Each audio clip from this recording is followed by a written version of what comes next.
मैंने फिर से सपना देखा, मेरे प्यारे यीशु मसीह, जिसमें मैं एक बहुत बड़ी नाव बनाने में मदद कर रहा था। एक युवा महिला थी, काले बालों वाली, हल्की त्वचा वाली, माफ कीजिए, नीला पहनने के कारण मेरे चेहरे पर बाल आ गए हैं। हल्की त्वचा वाली, जो बिना मेकअप के खूबसूरत थी, और वह अपने प्यार तक पहुंचने की कोशिश कर रही थी। लोगों को उसकी मुश्किलों के बारे में कैसे पता चला, मुझे यकीन नहीं है, लेकिन उनमें से कई थे, जिसमें मैं भी शामिल था, जो एक बड़ी नाव बनाने में मदद कर रहे थे, ताकि वह आखिरकार अपने प्यार के साथ रह सके। हम सभी वहां स्वयंसेवक के रूप में थे, अपनी इच्छा से। हम में से हर एक लगातार इस नाव को बनाने में काम कर रहा था। कभी कभी बाधाएं आईं जब हम स्वयंसेवक होते हुए एक दूसरे के साथ काम करना सीख रहे थे। जब मैं सपने में गया तो नाव का निचला आधा हिस्सा पूरा हो चुका था। वास्तव में नाव लगभग पूरी तरह से तैयार हो चुकी थी।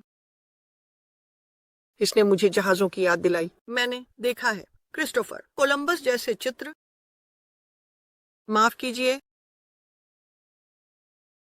सेल किया, या यहाँ तक कि स्पेनिश गैलियन। यह उन प्रकार के जहाजों में से एक था, और यह बाइबल के दिनों जैसा भी हो सकता था। तो चलो बाइबल के दिनों के जहाजों की तस्वीरें देखते हैं। ऊपरी डेक अपनी जगह पर था, और युवा महिला अक्सर अपनी साधारण सफेद ड्रेस में खड़ी होती, दूर की ओर गहरी तड़प के साथ देखती। मुझे पता था कि उसका प्यार किसी तरह शुद्ध और सच्चा था। हम सभी ने ज्यादातर दिन और रात काम किया, और मुझे ऐसा लगता है कि हम में से कोई भी पेशेवर जहाज निर्माता नहीं था।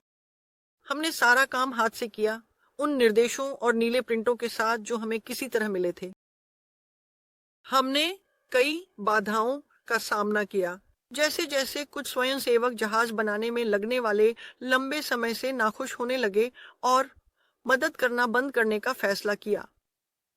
फिर कभी कभी कुछ लोग हमें हतोत्साहित करने की कोशिश करते थे, और यहाँ तक कि इस जहाज के निर्माण में बाधा डालने की भी कोशिश करते थे। माफ कीजिए, धन्यवाद। अब भगवान।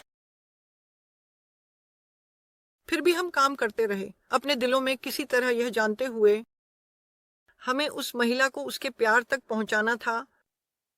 लंबा होने के कारण, माफ कीजिए, जल्दी ही अन्य लोग उस भव्य जहाज के बारे में सुनेंगे जिसे लोग बना रहे थे, ताकि यह एक बार फिर उसके दिल के प्यार के साथ मिल सके। और नए स्वयंसेवक आना शुरू हो गए। जब मैं धारा में प्रवेश किया और मदद करना शुरू किया, तब तक जहाज का अधिकांश हिस्सा बन चुका था। जब मैंने पहली बार यह कहा तो मैं नीचे के हिस्से को देख रहा था, नीचे का आधा हिस्सा, क्योंकि मैं देख रहा था, लेकिन वास्तव में जहाज का अधिकांश हिस्सा बन चुका था। अब ध्यान इस बात पर था कि नीचे के डेक के अंदरूनी हिस्से सही हों, और जो कुछ भी करना था वह सही तरीके से किया जाए। आखिरकार इस निर्धारित दिन, युवा काले बालों वाली महिला मुस्कुराने लगी। उसमें एक चमकदार आभा है। वह कहती है, मैं अपने प्यार को बुलाते हुए सुनता हूं।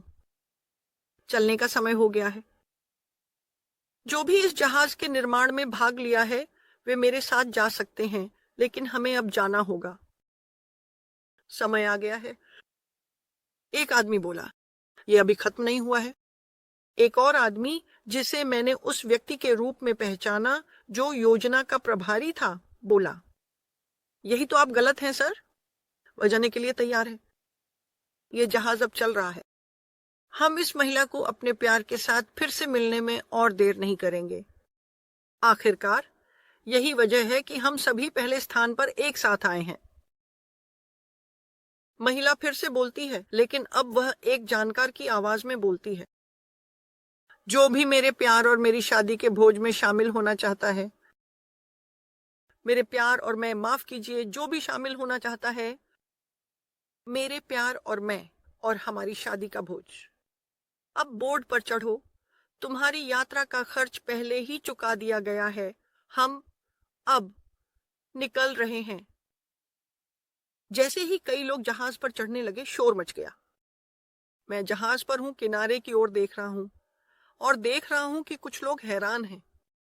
उनमें से एक महिला बोलती है, मैं बिना अपने परिवार को बताए नहीं जा सकता कि मैं कहां गया हूं।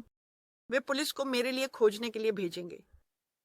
उसके पास एक और आदमी भी बोला, यह नाव सूखी जमीन पर है। हमारे पास कुछ चीजें इकट्ठा करने का अभी भी समय है, इससे पहले कि हम चढ़ें। नम्र महिला ने एक दृढ़ आवाज में बोला, यह नाव अब निकल रही है। मेरे प्यार ने कॉल किया है। बोर्ड पर चढ़ो या पीछे रह जाओ। वह आदमी और अन्य लोग हंसने लगे। अचानक उन तख्तों ने जो नाव को बनाते समय सहारा दे रहे थे, जमीन पर गिर गए। नाव नहीं गिरती, बल्कि चलने लगती है, लेकिन यह हवा में ऊपर की ओर और बहुत तेजी से बढ़ रही है। मैंने नीचे के चेहरों पर हैरान नजरें देखी, जैसे जैसे नाव ऊंचाई पर उठ रही थी।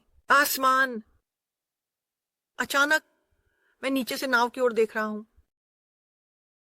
मैं क्यों नहीं जा रहा हूं? मैंने जोर से पूछा। मैंने आसमान में एक आवाज सुनी, मुझसे बात करो, क्योंकि तुम इस घटना और इसके बाद जो होगा उसका गवाह बनने वाले हो।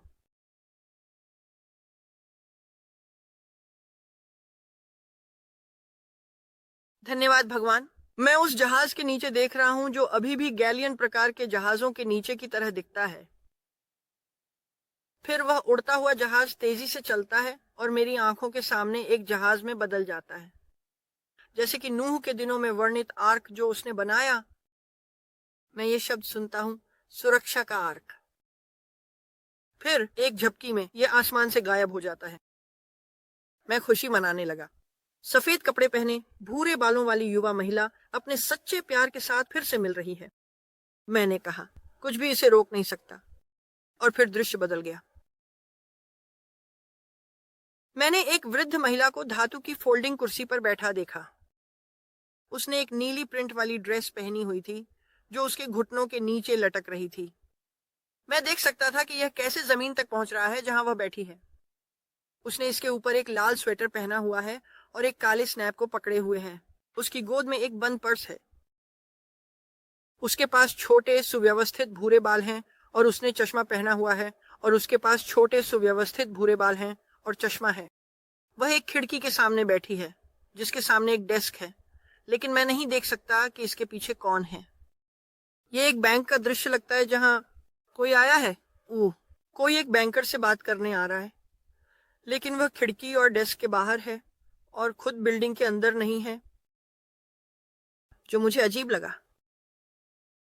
मुझसे पहले कहे गए शब्द मैं अभी भी सुन सकता हूं, इसलिए मैं जानता हूं कि मुझे जो हो रहा है उसे देखना है। मैंने खिड़की से एक महिला की आवाज सुनी जो पूछ रही थी, महिला से पूछो। बुजुर्ग महिला। मैंने वह नहीं लिखा। मैंने एक बुजुर्ग महिला की आवाज सुनी। मैंने खिड़की से एक महिला की आवाज सुनी, पूछो, तुम जहाज के निर्माण की लागत में से कितना भुगतान करने वाले हो? बुजुर्ग महिला ने जवाब देने से पहले मुझे समझ में आया कि वह किसी न किसी तरह जहाज के निर्माण में शामिल थी। ये महिला की दुल्हन को उसके प्यार के पास ले गया। बुजुर्ग महिला ने अपने पर्स में हाथ डाला जैसे ही उसने इसे खोला। उसने एक ढेर सारे कागज के नोट निकाले और कहा, मैं एक 150 का भुगतान कर रही हूं। उसने कभी नहीं कहा कि यह अमेरिकी डॉलर हैं या सिर्फ 150 का भुगतान। महिला की आवाज ने अचानक कहा, यह कभी नहीं चलेगा, हमें यह पूरा भुगतान चाहिए। बस इतना ही मेरे पास है, बुजुर्ग महिला ने कुर्सी पर बैठकर धीरे से कहा। एक पल है खामोशी का। फिर मैंने खिड़की से एक पुरुष की आवाज सुनी, मुझे खेद है, तुम्हें पूरा मूल्य चुकाना होगा। आंशिक भुगतान स्वीकार नहीं किया जाता, या तुम्हें पूरा जुर्माना चुकाना होगा। कुर्सी पर बैठी बुजुर्ग महिला ने अपना सिर झुका लिया, अपने हाथों में पैसे को देखते हुए, और फुसफुसाते हुए कहा, यह सब मेरे पास है। अचानक एक अजनबी एक महिला के पास आया जो कहती है, मैं इसके लिए भुगतान करूंगी। उसके काले बालों और विशेषताओं से वह स्पेनिश लगती है।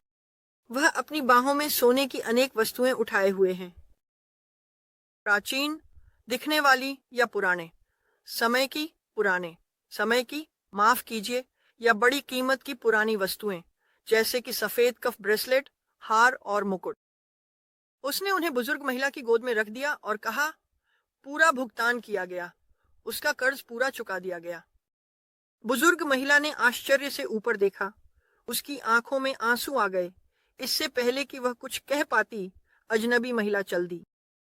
मैं उसे दूर से चलते हुए देखता हूँ और एक युवा लड़का उसके पास आता है और उसके बगल में चलने लगता है। वह लोगों को अपनी ओर खींचती हुई लगती है। बैंक के आदमी की आवाज चिल्लाती है, तुम्हारा कर्ज अजनबी ने चुका दिया, तुम पर हमारा कुछ भी उधार नहीं है। जब मैं सपने से जाग रहा हूं, मुझे एहसास होता है पिता भगवान ही बैंक के आदमी हैं। तुम स्वर्ग में नहीं जा सकते या इस जहाज पर केवल आंशिक भुगतान के साथ सवार नहीं हो सकते। अजनबी स्पेनिश महिला यीशु मसीह का प्रतिनिधित्व करती है। उस पल उसने सोना लाया क्योंकि यीशु के नाम में उसने हमारे लिए जान दी। जब हमने उसे कभी नहीं जाना, तब भी उसने एक सही कीमत चुकाई। और जब मैंने उस महिला को देखा, उसके साथ छोटे लड़के को, मुझे पता था कि यह हमें दिखा रहा है कि हम यीशु मसीह को कैसे स्वीकार करते हैं। हम उसके बच्चे बन जाते हैं। एक चीज जो मेरे लिए स्पष्ट है, वह यह है कि जब मैं जहाज के निर्माण में शामिल हुआ, तो वह लगभग बनकर तैयार था। मैं 5 साल की उम्र से फिर से जन्मा हूं, तो मैंने जहाज बनाने में मदद करना शुरू किया और यह लगभग पूरा हो चुका था जब मैंने शुरू किया। मैं आपसे अनुरोध करता हूं कि इसे यीशु मसीह के पास प्रार्थना के लिए ले जाएं। उड़ता हुआ जहाज एक उन्नति है, यह मेरी समझ है।